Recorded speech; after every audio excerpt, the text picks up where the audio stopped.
Hi Thursday class. I know I've promised you a video, and so what I wanted to talk about today was mechanics.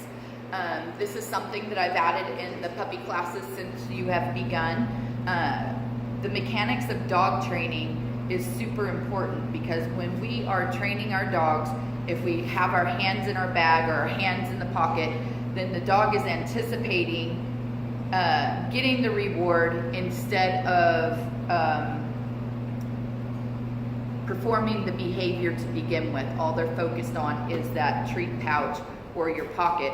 So I really want you guys to work on a little bit of mechanics the next couple of days. And what you can do is you can do it without your dog. I have Ember here, but you can do it without your dog and practice because the mechanics is super important.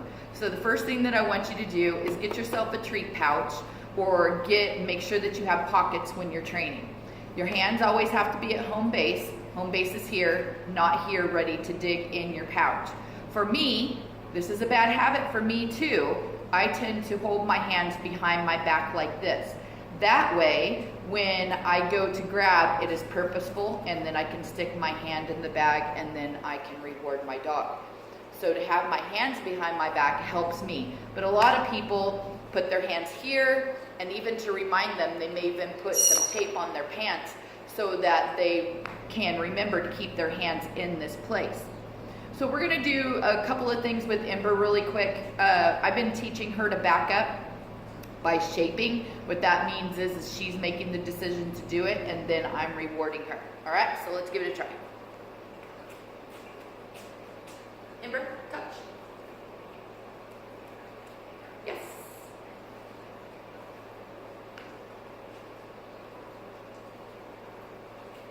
Yes.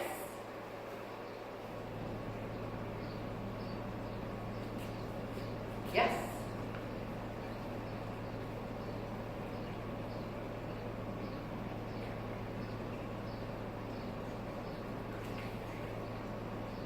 So that is not a behavior that I want. I'm wanting her to back up. So if she doesn't produce the behavior that I want within just a few seconds, let me rephrase, I'll have her do something easier and then we'll start again.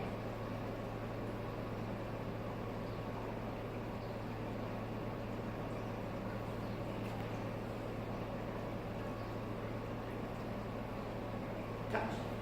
Yes.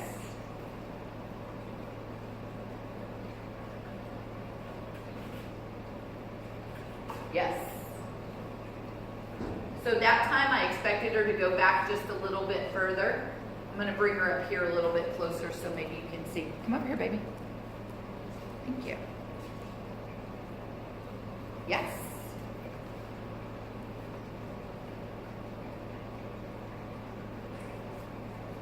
Yes.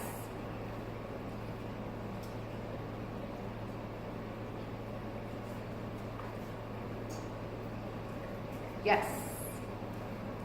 If you notice with my mechanics, I am not keeping my hand in the pouch.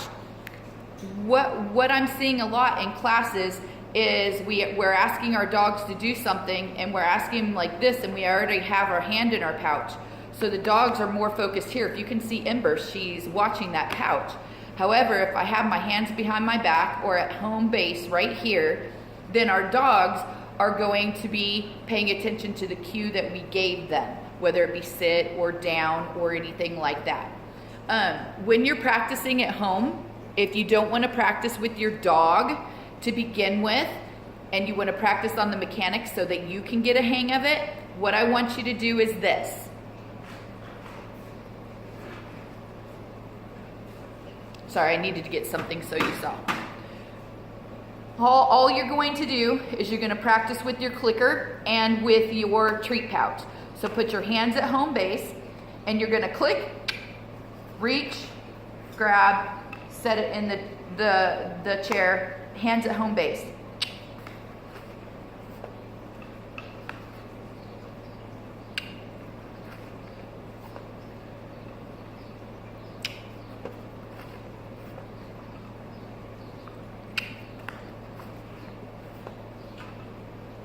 So I know this looks redundant, but it is going to help your training immensely.